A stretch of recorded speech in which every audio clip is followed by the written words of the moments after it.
Bonjour tout le monde, merci d'être avec nous. Je sais qu'au dernier décompte, vous êtes plus de 500 à vous être inscrits à notre causerie d'aujourd'hui. Je vous salue, je salue nos membres, tous les gens de Montréal, tous les gens du Québec qui sont intéressés par cette causerie. Je remercie Alexandre Taillefer qui est avec nous. Merci Alexandre. Salut Michel, avec plaisir. J'attire l'attention qu'Alexandre est chez lui, donc le décor en arrière, c'est le décor de chez Alexandre. Vous vous souviendrez que je suis aussi président du conseil du Musée d'art contemporain de Montréal. Hein? Alors voilà. Il y a des œuvres d'art qui sont un peu, disons, voilà. C'est ça. En tout cas, j'attirais l'attention, je trouvais ça intéressant. Alexandre, tu as accepté notre invitation. Je pense que c'est un bon moment. On le sait, on a subi cette crise de la COVID-19 de plein fouet. Ça a affecté toute la base économique. On a été dans l'urgence pendant quelques semaines à essayer de trouver comment on allait maintenir à la fois nos entreprises, nos travailleurs, les Canadiens, les Montréalais, dans, je dirais, en meilleure santé possible, en meilleure santé économique. Et là, on commence à regarder vers l'avant puis à prendre des décisions. Je le dis pour les gens qui nous écoutent, l'objectif, c'est qu'Alexandre va parler pendant quelques instants, là, une dizaine de minutes peut-être, et qu'ensuite, je vais lui poser des questions, on va avoir un échange, et vous pouvez aussi nous envoyer des questions, on en a reçu d'avance, et on va pouvoir, Alexandre, compléter mes questions avec les questions du public. Donc, je te cède la parole, vas-y, fais-toi plaisir. Merci Michel. Alors, vous avez entendu parler du lancement dimanche dernier par le premier ministre de l'initiative Le Panier Bleu. Le Panier Bleu, c'est pas une initiative qui est née à la dernière minute. Bien entendu, quand on a entendu l'appel du premier ministre en nous disant il faut qu'on consomme localement, c'est important d'encourager et les gens, certaines personnes n'aiment pas qu'on utilise le mot encourager, disons de dépenser notre argent de façon intelligente et de façon logique. Cette nuance-là est très importante. On est arrivé avec l'idée du panier bleu, qui est une idée qui ramasse essentiellement des réflexions qui ont eu lieu depuis maintenant près de 3 ans. C'est pas la première fois qu'on a des conversations par rapport au commerce local, à l'importance de mutualiser les forces québécoises, de capitaliser sur les forces québécoises, et elles sont nombreuses, pour s'assurer qu'on puisse compétitionner à l'échelle internationale avec les grands joueurs qui sont dans certains cas déjà ici ou qui s'en viennent. Je pense entre autres à l'initiative de Amazon au niveau Whole Foods, au niveau donc de l'épicerie. Ils vendent aujourd'hui une petite partie en ligne, mais c'est clair que dans certaines régions, ce service-là a ramassé des parts de marché extrêmement importantes. Et quand on regarde des joueurs comme par exemple Metro, ce sont des joueurs importants qui nourrissent énormément de familles au Québec. Et je pense que c'est important de réfléchir à comment est-ce qu'on peut travailler ensemble pour y arriver. L'initiative du panier bleu, certains s'en sont moqués en disant que c'était un répertoire des années 99. Quand vous regardez aujourd'hui la composition du conseil d'administration du panier bleu et quand vous regardez les gens qui sont autour de la table, je pense que vous pouvez imaginer qu'on s'en va pas là pour faire tout simplement un page verte ou un page jaune. On a des idées, je pense, beaucoup plus importantes que ça. Maintenant, l'objectif numéro 1 du panier bleu, c'est effectivement d'encourager le commerce local en permettant de facilement identifier, que ce soit les commerces physiques, que ce soit les commerces en ligne, donc tous ces commerçants locaux qui font la vitalité des quartiers, qui font la vitalité de nos milieux de vie, et de permettre également de créer une iconographie, un logo, permettant de repérer, un peu comme Aliments du Québec, et pour nous, c'est vraiment une inspiration, un peu comme Aliments du Québec l'a fait dans le passé et continue à le faire, avec des succès très importants.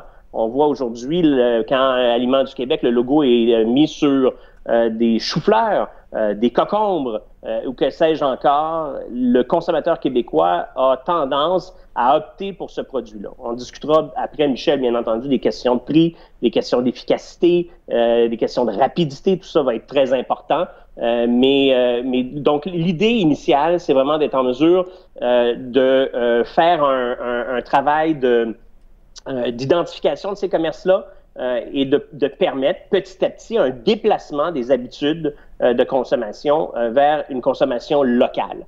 M. Fitzgibbon, en lançant ce produit-là dimanche, a mentionné une statistique qui m'apparaît importante. Si on va chercher 5 $ de plus, pas par jour, par semaine, de chaque foyer du Québec et qu'on le dirige vers une économie locale, c'est 1 milliard de plus dans notre économie.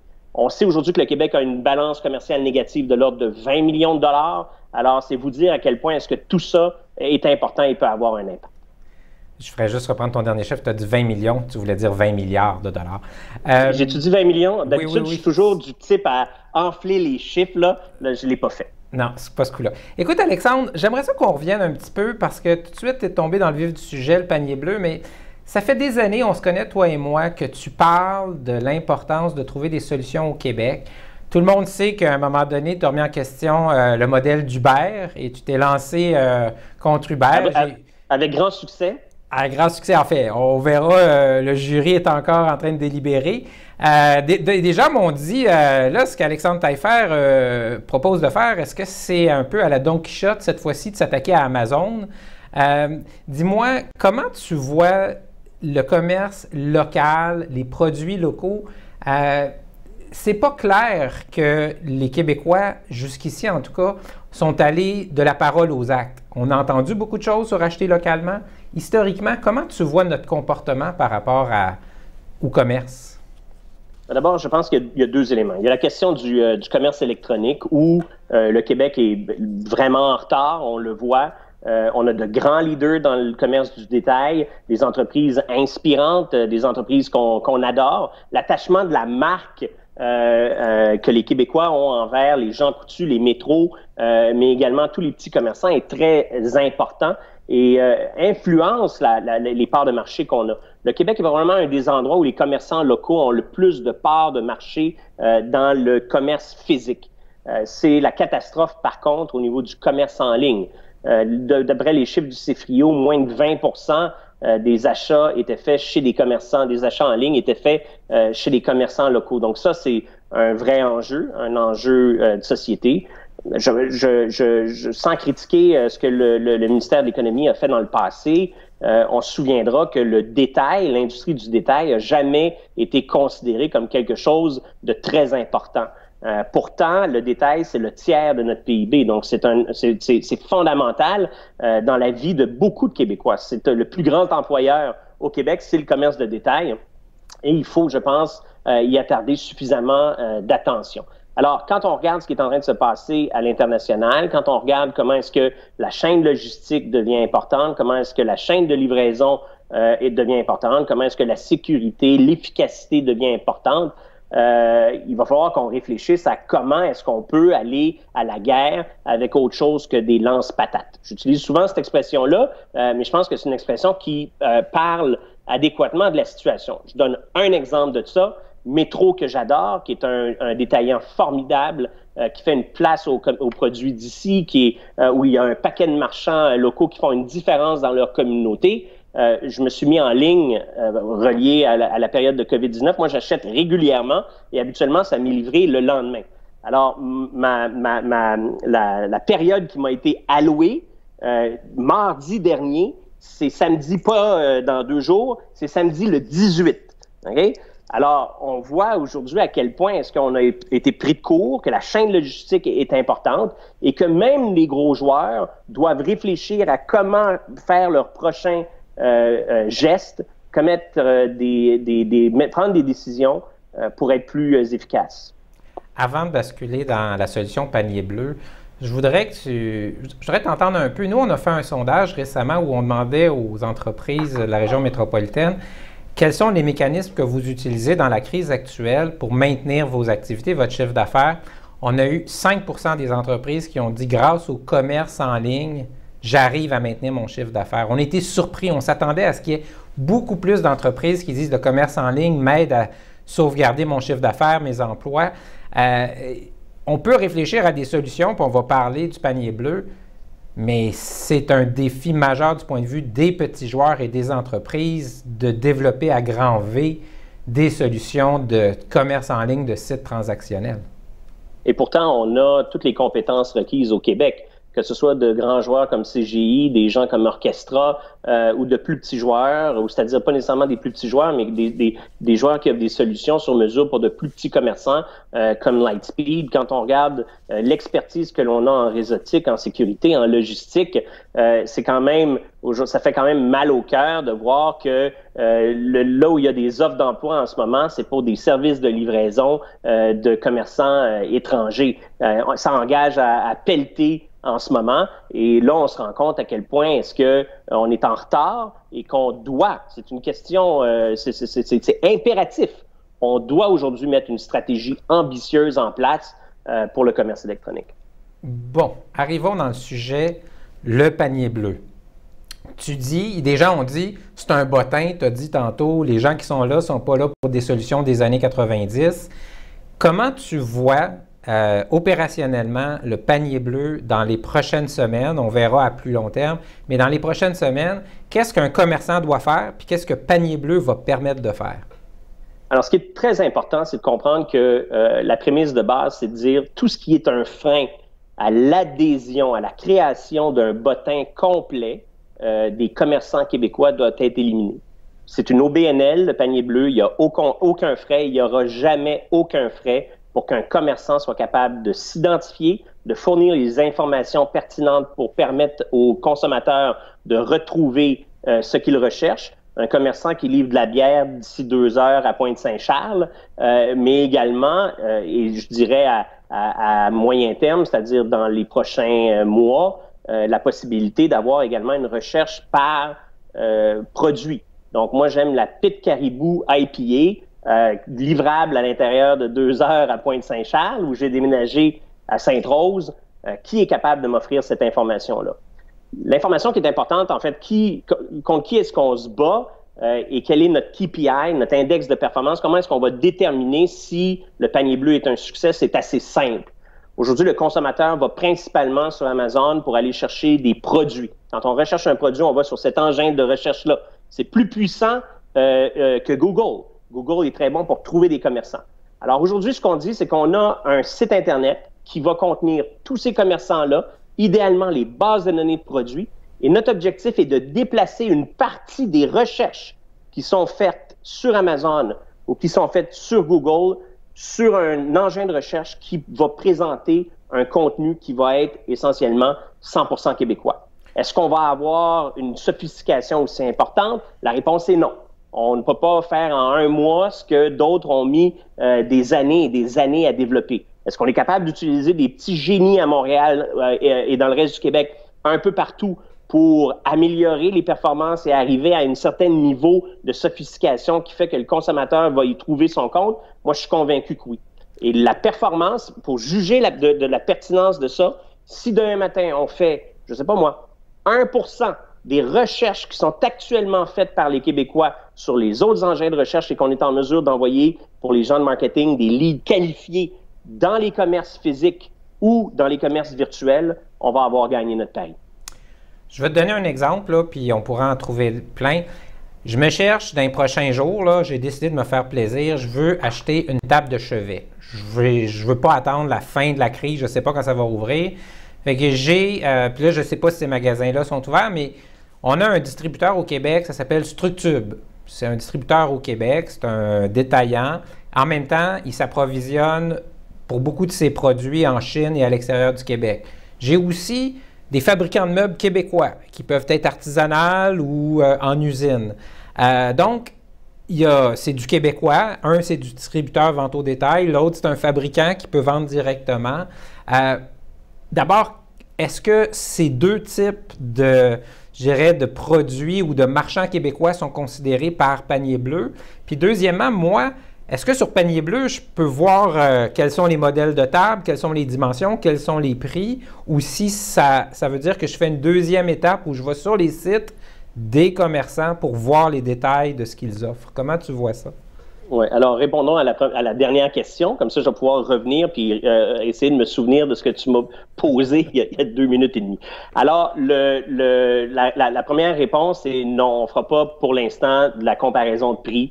On fera pas du listing complet avec l'inventaire. Ce qu'on va faire, c'est identifier en fonction de critères tels « j'aimerais ça recevoir ma table de chevet », puis c'est vrai que tu as besoin de changer tes tables de chevet. Michel, j'ai besoin d'avoir une table de chevet qui va être livrée à 24 heures à Verdun.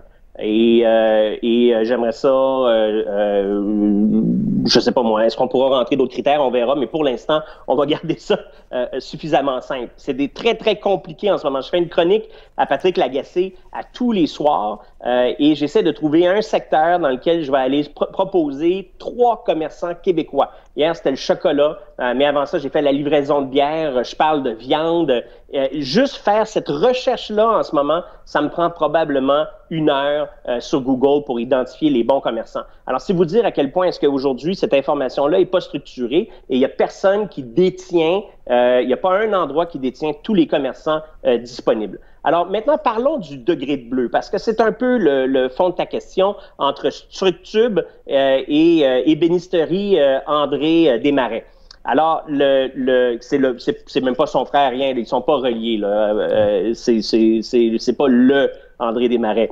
Alors, ce qu'on va faire là, on va proposer les 2 approches. Et bien entendu, quand on regarde le niveau de bleu, il y a un niveau de bleu qui est plus foncé quand on part du bouleau québécois qui a été transformé en 2x4 par une scierie. Après ça, quelqu'un qui va avoir fait la menuiserie, qui va avoir assemblé, puis après ça, qui va le vendre aux commerçants. Donc, si vous voyez, il y a comme des étapes de bleu. Nous, aujourd'hui, on est l'étape commerce. On est donc pour la promotion des commerçants québécois, c'est-à-dire des commerçants qui ont leurs sièges sociaux établis ici, qui payent des taxes provinciales, fédérales, qui payent des impôts fonciers et qui vont payer des impôts. Alors ça, aujourd'hui, ça, c'est le niveau de bleu. Après ça, on descend. Et il se trouve qu'il y a une accréditation qui s'appelle Meubles du Québec et eux ont déterminé qui sont les fabricants de meubles qui font leurs trucs ici. Alors, je pense qu'à un moment donné, il va falloir qu'on fasse un arrimage pour que quelqu'un qui choisit de faire une dépense, de choisir d'acheter un bien développé ici, soit capable de le faire en fonction d'une couleur bleu foncé ou d'une couleur bleu pâle. Mais pour l'instant, nous, on s'attaque à la couche bleu pâle. OK. Arrivons à une question qui est très délicate. C'est-tu viable si ça nous coûte 30-40% plus cher de passer par panier bleu et d'acheter local? Comment tu penses que sur la durée, parce que c'est clair qu'au début, les gens vont probablement pouvoir poser un geste volontaire, mais sur la durée, est-ce que ce modèle d'achat local est viable s'il y a des écarts de prix assez importants entre le local et ce qui vient d'étranger? Comment tu vois ça? C'est une excellente question. Puis la réponse à ça, ça dépend du budget de chacun, bien entendu. Si tu veux faire une table de chevet sur mesure, faite en bois d'ébène, qui va avoir été sculptée main par André, ça va te coûter plus cher que quelque chose qui va avoir été en mélamine assemblé. Ce qui est assez étonnant, par contre, c'est de voir à quel point, puis on a fait cette étude-là quand on a travaillé sur l'ancêtre, si vous voulez, de ce projet-là, dans lequel on a impliqué de nombreux marchands, de nombreux groupes, dont, par exemple, Desjardins, pour réfléchir justement à où pourrait aller le commerce électronique au Québec. On a fait de la comparaison de prix. On a identifié des produits qui sont vendus sur la rue Sainte-Catherine, sur la rue Saint-Denis, dans le quartier Saint-Roch à Québec, et on a comparé les prix sur un Amazon. Et vous seriez surpris d'apprendre que dans la grande majorité du temps, des cas, les prix étaient moins chers au Québec. Alors maintenant, il faut prendre en considération l'aspect prime, l'aspect livraison, l'aspect logistique, parce que quand on s'en va chez un marchand, puis il dit la livraison est gratuite en haut de 65 $, ben c'est cette réflexion-là qu'il va falloir avoir. Comment est-ce qu'on peut permettre aux commerçants québécois de diminuer leurs coûts d'opération parce qu'on mutualise des infrastructures? Est-ce que demain matin, en mettant en place une stratégie de livraison où on travaille avec des groupes locaux comme Nationex ou Dicom ou même Purolator, comment est-ce qu'on pourrait obtenir de meilleurs prix, une plus grande efficacité? Parce que sur la même run, on va livrer du Jean Coutu, on va livrer le meuble d'André, puis on va livrer une bière des Décapsuleurs, qui est un site que je vous recommande. Si vous voulez acheter de la bière importée ou de la bière de microbrasserie, le décapsuleur, je pense, C'est un service super rapide, super efficace. Alexandre, je regarde les questions qui nous sont posées aussi par le public, là. Jean-François Lepage, Les Paysages vers vous, qui dit « Pourquoi ne pas avoir inclus les pages vertes U-Local dans la mise en place de paniers bleus? Pourquoi ne pas utiliser des leviers qui sont déjà en place? » C'est une excellente question, puis la réponse à cette réponse-là est les relations sont établies. Et on réinventera pas la roue. Il y a quelque chose qui est fondamental dans le paysage québécois, c'est la vitalité commerciale des régions, la vitalité commerciale des artères. On voit aujourd'hui, par exemple, ce qui se passe sur la rue Rachel. Ils ont mis un service de livraison des 30 ou 40 commerces qui sont là. Il y a un triporteur super sympathique qui va vous permettre d'aller chercher n'importe quelle copie, produit et vous le livrer. Aujourd'hui, on a mis des relations en place avec l'association, le regroupement des SDC du Québec. Les commerces qui sont là sont des commerces qui ont été qui nous ont été transférés, entre autres, par les SDC à Montréal, l'ASDCM. On a mis en place une relation avec l'UPA qu'on a annoncé hier. L'UPA, c'est 1000 fermes et donc on va récupérer c'est déjà fait, leur répertoire, on va combiner ça. On travaille avec le CQCD, on travaille avec l'Alliance touristique, on travaille avec Ose entreprendre. Et on ouvre la porte aujourd'hui à tous ceux qui veulent collaborer avec nous. Alors, j'ai une nouvelle pour toi. Il y avait un autre site Internet qui s'appelait et qui s'appelle encore rueprincipale.app qui a été développé par une firme à Montréal. Je pense qu'ils ont 1500 ou 1600 commerces. Au lendemain de l'annonce du panier bleu, on a eu des discussions avec eux et je suis très, très heureux de vous annoncer aujourd'hui que Rue Principale joint l'initiative Le Panier Bleu et qu'à très court terme, quand vous allez taper rueprincipale.app, vous allez rentrer dans le panier bleu et on va travailler avec eux à mutualiser toute cette information-là. On n'y arrivera pas, si nous, on ne donne pas l'exemple d'un travail collectif, si on ne donne pas l'exemple de dire il y a de la place pour tout, du plus petit détaillant à chacune des SDC, des associations de commerçants horizontales ou verticales, on ne donnera pas le bon message. Et c'est vraiment le message qu'on envoie aujourd'hui. Donc, ce que tu viens de dire, puis tout le monde qui est à l'écoute, qui avait déjà des idées ou des initiatives qui s'apparentent à ce que vous mettez en place, devrait vous appeler puis voir comment vous pouvez joindre les forces. Donc, il y a un message là-dedans de grande ouverture, là. Absolument. Puis on a entendu souvent des commentaires en disant il y a des trucs qui existent déjà. Je pense entre autres au site Internet Signé Local. Je pense à Mathurin. Il y a eu des références aussi à Amazon Québec.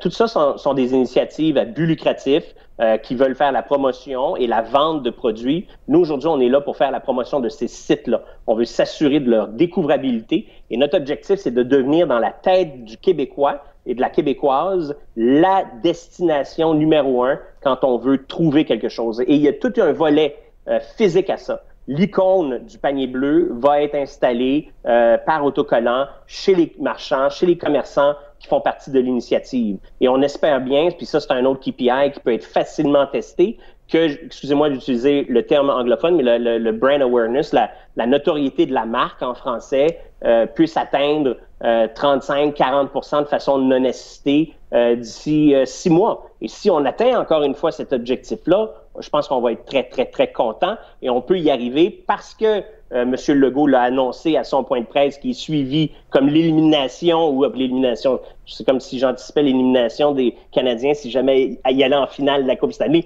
C'est comme si on voyait la finale de la Coupe Stanley tous les jours et qu'on avait parlé d'un projet, donc ça nous a donné un air d'aller extraordinaire.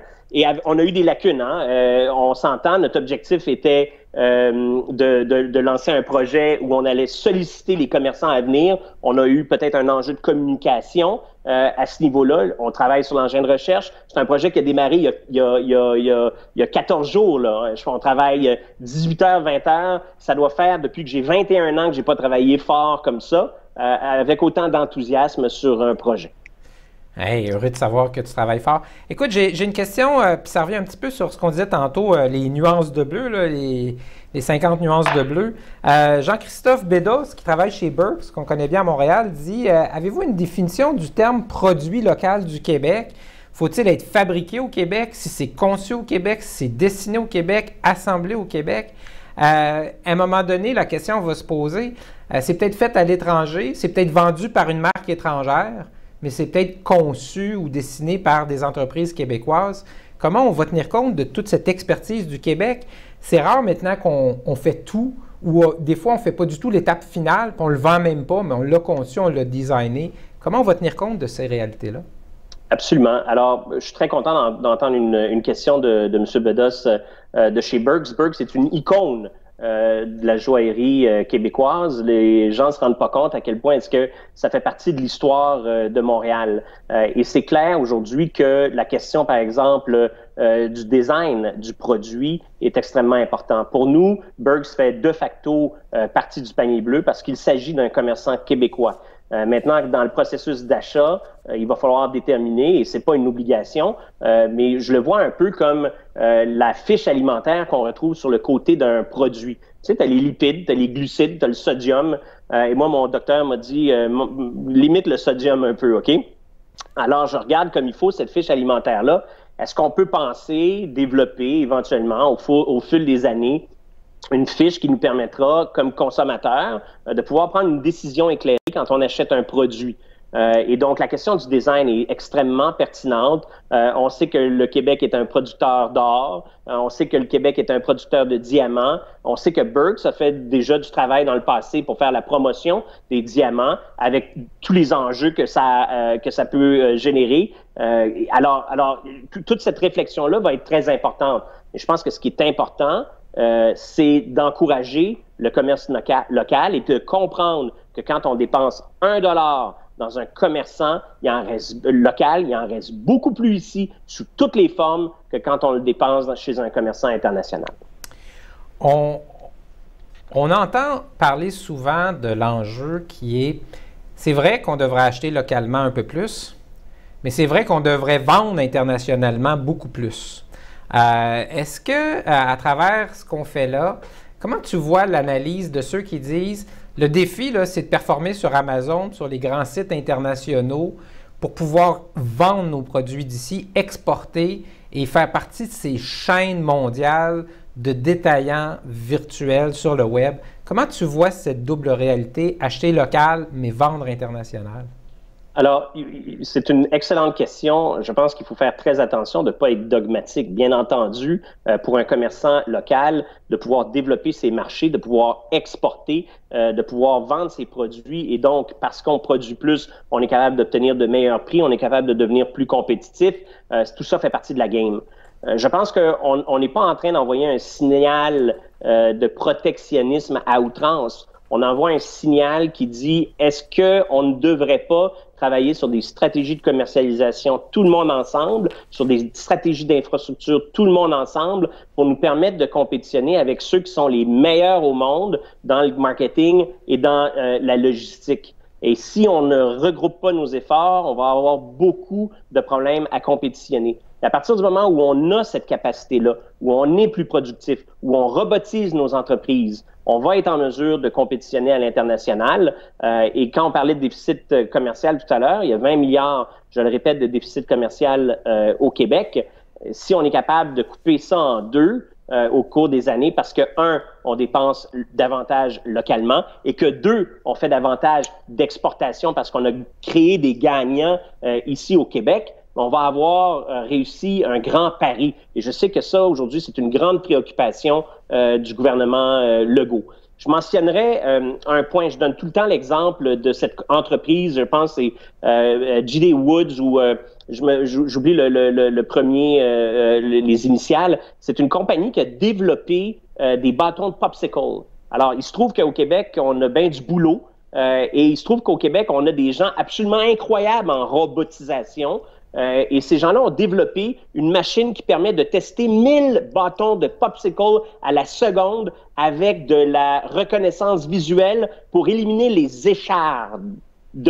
Parce qu'on le sait que quand on prend un popsicle et qu'on se met une écharpe dans la langue, c'est jamais très bon. Et cette compagnie-là du Québec aujourd'hui a fait sa place à l'international et vend, je pense, 7,5 ou 8 milliards de bâtons de popsicle. Alors, ça, c'est intéressant de réfléchir à comment est-ce qu'on peut revoir notre chaîne d'approvisionnement de façon différente. On a vu dans la crise à quel point est-ce que l'approvisionnement va être important pour l'avenir. L'approvisionnement alimentaire, l'approvisionnement médical. Mais, par exemple, un commerce qui est souvent critiqué parce que c'est 100% Chine ou asiatique, Dollarama. est-ce que Dollarama pourrait pas, dans l'avenir, envoyer un message qui dit 10% de ce que je vais vendre dorénavant va être fabriqué ici au Québec et on va permettre à ces entreprises-là de prendre les bâtons de popsicle et de pouvoir les vendre partout dans mon réseau à l'international. Ça, je pense que c'est une réflexion extrêmement intéressante et un défi qu'on devrait lancer à nos grands entrepreneurs. Alexandre, une question qui nous vient de Giovanni Salvo de Scantronic qui dit, est-ce que le panier bleu, ça va seulement être pour des articles physiques de consommation ou ça va être pour des services également? Alors, c'est une très, très bonne question. On réfléchit en ce moment à ça. On a un conseil d'administration, puis vous comprenez que, je vais faire une petite parenthèse, ce que je viens de dire aujourd'hui n'est pas entériné par le conseil d'administration et donc représente l'esprit c'est mon message. Là, okay? C'est pas le message du gouvernement, c'est pas le message unifié du conseil d'administration. C'est toi qu'on a invité, Alexandre. C'est pas le gouvernement, puis c'est pas le conseil, c'est toi. Mais c'est clair qu'on va avoir des conversations parce que les plombiers, parce que un paquet de gens nous ont contactés et ont dit on aimerait bénéficier de cette visibilité-là, on aimerait se faire un répertoire nous aussi, par exemple pour le service, et c'est évident qu'on va avoir une réflexion rapide par rapport à ça et qu'on va être en mesure d'en discuter. Est-ce qu'on donnerait, par exemple, la responsabilité à un tiers, quelqu'un qui a déjà fait un bon travail et qu'on combinerait les marques pour pouvoir se parler? Il y a des choses formidables qui existent déjà au Québec. On parlait d'Aliments du Québec, on parlait de Meubles du Québec. S'il y a des gens qui ont des répertoires de services, peut-être qu'on devrait se parler et voir comment est-ce qu'on peut travailler ensemble. Alors ça, c'est la première chose, mais on peut réfléchir aussi au B2B. On peut réfléchir, on le sait, le gouvernement veut trouver comment est-ce qu'ils vont augmenter leur approvisionnement local. Alors, il faut réfléchir à cette chaîne-là. Mais une chose certaine, c'est que le panier bleu est une marque qui s'attaque aux détails et qui s'attaque à monsieur et madame tout le monde qui veut faire une décision d'achat intelligente. Alexandre, il y a une question qui nous est posée puis qui s'adresse à l'Alexandre Taillefer, investisseur qui est dans des compagnies. La crise crée des enjeux de liquidité. On a vu des réponses gouvernementales, mais là, les entreprises vont avoir à redémarrer. Il va y avoir des gros enjeux. Puis là, ce qu'on leur dit, c'est en même temps, là, il faut que vous ayez une stratégie de transition numérique, là, puis de possibilité de vendre en ligne, revoir vos modèles d'affaires. As-tu l'impression que les bons mécanismes de financement sont là pour que des entreprises fassent ça en même temps qu'ils redémarrent leurs activités? Bien, c'est sûr que le redémarrage des activités qui va se faire dans 6 semaines, dans 8 semaines, dans 12 semaines, ça va être compliqué. On le vit, nous, dans plusieurs de nos entreprises. On a dû laisser aller à travers les entreprises, je dirais probablement autour de 250 à 300 personnes. Maintenant, le gouvernement a annoncé hier dans la conférence que tu donnais à la même heure avec le ministre Boulet, a lancé un programme de formation. Si vous êtes un entrepreneur aujourd'hui, regardez ça, là. Parce que vous avez la capacité de prendre des employés, de tenir une subvention de 75% et après ça, de les mettre sur un programme de formation qui va couvrir l'entièreté de l'autre 25% et va permettre de mettre en place de la formation pour vos employés dans tous les domaines. Alors, si vous passez à côté de ça, là, vous passez à côté d'une fabuleuse opportunité. Et ça vous permet, par exemple, de prendre vos gens en logistique, de pouvoir faire des cours pour voir qu'est-ce qui s'en vient à l'intérieur de ça. On a 4 à 6 semaines. C'est très rare de pouvoir prendre ce genre d'arrêt-là, ce genre de pause-là pour réfléchir. Il faut regarder le plafond une fois de temps en temps dans la vie pour bien mieux comprendre le plan, comprendre la stratégie. Là, c'est rare qu'on a 6 semaines pour regarder le plafond. Ce qui n'est pas nécessairement le cas de tout le monde. Là. On s'entend, là, parce qu'il y en a énormément de personnes aussi qui passent leur journée à travailler, qui ont essayé de la vidéoconférence, puis qui ont 3 paires d'écouteurs en permanence sur leur bureau. Donc ça, c'est clair. Maintenant, je pense que le gouvernement, quand j'entends aujourd'hui le développement en termes de robotisation, en termes d'intelligence artificielle, en termes de mécanismes de financement, l'implication d'Investissement Québec, mais aussi l'implication de la Caisse de dépôt, de la FTQ, de Fonds d'action, de tous ces joueurs-là, on comprend à quel point est-ce que l'augmentation de notre productivité est cruciale pour que tout ce plan-là puisse fonctionner. Et moi, je rêve d'un financement où, parce qu'il y a beaucoup d'entrepreneurs qui ont 55 ans, 60 ans, 65 ans, puis qui veulent plus mettre une scène dans leur usine, puis qui veulent plus mettre parce que ça roule, puis ils font leur cash. Puis ben là, aujourd'hui, est-ce qu'on pourrait pas mettre en place des programmes participatifs où on utilise les meilleurs cerveaux pour déterminer comment est-ce qu'on peut utiliser l'algorithmie, comment est-ce qu'on peut utiliser la robotisation pour améliorer la productivité de ces entreprises-là et comment est-ce que le gouvernement ou les gens qui vont financer ça pourraient être payés en fonction de l'amélioration de la productivité et éviter de rentrer, par exemple, dans l'équité ou au capital. Et ça devrait être une priorité gouvernementale. Alexandre, il me reste 2 questions, une petite mais quand même importante. Je finirai par la grosse. La petite question, Panier Bleu, ça vient de recevoir une petite subvention gouvernementale. Ça vit comment dans 6 mois, puis dans 1 an, puis dans 1 an et demi? C'est-tu un organisme qui va vivre de subventions gouvernementales à long terme? Comment tu vois cette entité-là évoluer? Écoutez, on le voit, nous, un peu, par exemple, comme une grappe. Une grappe va obtenir un financement gouvernemental à hauteur de 30, 35, 40 et après ça, il va y avoir l'apport du privé. Si les joueurs du privé n'y voient pas un avantage, c'est-à-dire qu'on n'est pas en mesure de démontrer la pertinence, et je parle pas nécessairement de tous les commerçants au Québec, mais je parle, par exemple, aux citoyens corporatifs, les Desjardins, les banques nationales, je pense à des gros joueurs dans le détail qui ont les moyens de regarder ça et qui ont les moyens de dire quel genre de chantier est-ce qu'on pourrait mettre au Québec en place pour améliorer la productivité en commerce. Alors, si on n'est pas capable de démontrer cette pertinence-là, je ne suis pas certain que l'organisme durera très longtemps. Mais je peux vous dire que quand je vois la composition du CA, quand je vois l'enthousiasme qui a été généré dans les derniers 4 ou 5 jours, juste après le lancement, je pense qu'on répond à un besoin, je pense qu'on répond à une ambition collective et j'ai bon espoir que dans 2, dans 3, dans 4 ans, dans 10 ans, le panier bleu va être encore là. OK, donc les résultats vont parler. Si les résultats ne sont pas là, le financement va tomber. Si les résultats sont là, le financement va être présent. Une dernière question qui vient de Laurent Morissette. Je l'aime beaucoup. Et je la mets dans un contexte, on le sait, on est en pleine réflexion sur l'avenir de nos artères commerciales à Montréal. J'imagine que dans le reste du Québec, c'est aussi un défi important. Ce qu'on met là, et évidemment, c'est provoqué par la crise actuelle, ça met beaucoup l'emphase sur le commerce en ligne. Et Laurent Morissette de CGI dit « Est-ce qu'on a raison de penser que la crise aura pour effet de créer un boom incroyable du commerce en ligne? C'est positif si les commerçants rejoignent leurs clients. Ça a peut-être des enjeux sur les artères commerciales. Comment tu vois l'évolution du commerce en ligne et en lien avec ça, l'évolution des artères commerciales et des commerces sur rue? » Je pense que suite à la crise, on va se rendre compte à quel point est-ce que le contact humain est très, très, très important. On va faire un peu d'anxiété pendant les premiers 6 mois, les premiers 12 mois, et je pense qu'on va éviter de se serrer la main pendant ce temps-là. Mais dans 12 mois, le serrage de main va devenir beaucoup plus important ou représentatif qu'il l'a jamais été. La vitalité puis la force du commerce québécois va passer par les quartiers, les milieux de vie. La redensification urbaine, c'est très, très clair. On le voit partout. Et c'est pas qu'à Québec, c'est pas qu'à Sherbrooke, c'est pas qu'à Montréal. On le voit à Baie-Saint-Paul, on le voit à Gaspé. On voit aujourd'hui que les gens veulent revenir près du centre pour marcher, pour aller faire leur commerce, pour aller à la bibliothèque, aller voir un film, aller voir un spectacle.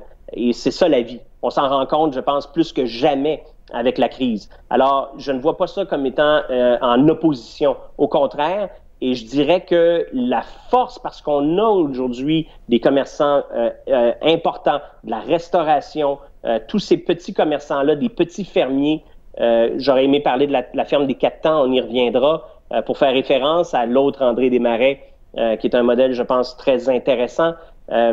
Donc, cette vitalité-là, cette force-là est une force qu'on doit exploiter parce qu'on a des commerçants locaux, on est en mesure de livrer en 2 heures à peu près n'importe quoi qu'on peut avoir besoin. Et donc, c'est une grande force logistique sur laquelle il va falloir compter. Alexandre, on va terminer sur des informations opérationnelles pour les gens qui nous écoutent.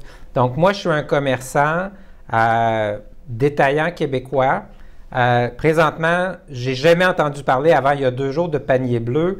Qu'est-ce que je fais? J'attends que vous me contactiez, je vous contacte. Comment je fais pour faire partie de cette initiative-là? Alors, vous allez sur le panierbleu.ca. On a une section qui dit inscrire commerce, qui est fonctionnelle maintenant depuis 48 heures. Vous rentrez les premières informations parce que ce qu'on fait en ce moment, c'est un formulaire simplifié. On veut relier les fiches commerce avec les commerçants. Donc, on a une première fiche qui est assez simple à remplir. Il y a à peu près une quinzaine d'informations, les heures d'ouverture, les services de livraison s'il y en a, est-ce que votre commerce physique est ouvert, l'adresse des commerces, est-ce que vous êtes sous une bannière, etc., etc. Ça, c'est le premier questionnaire. Probablement, je vous dirais, dans une dizaine de jours, on va envoyer une deuxième questionnaire où on va aller beaucoup plus en profondeur sur les informations en termes de nombre de produits, sur les liens vers les bases de données, etc., etc., pour se faire un très, très bon portrait des capacités de chacun de ces commerçants-là et de pouvoir, par la suite, améliorer ce que l'engin de recherche est capable de faire. Donc, c'est très simple. Le panierbleu.ca, vous allez vous inscrire. Et on a aussi des relations avec beaucoup de bannières. On a des relations avec les SDC qui nous envoient des bases de données déjà formatées. Donc, si vous voyez, par exemple, votre commerce qui est déjà présent, c'est probablement parce qu'on a déjà ingéré,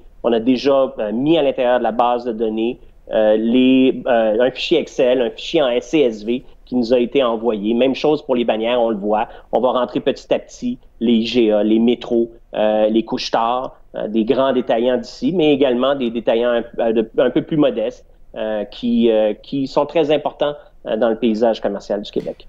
Alexandre, une question qui m'arrive à la toute fin.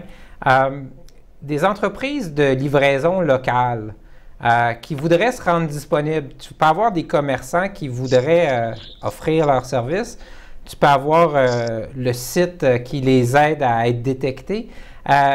Allez-vous prendre ou aider à ce que la livraison puisse être facilitée? Comment tu vois le rôle que vous pouvez jouer pour améliorer cette facette-là de la transaction commerciale?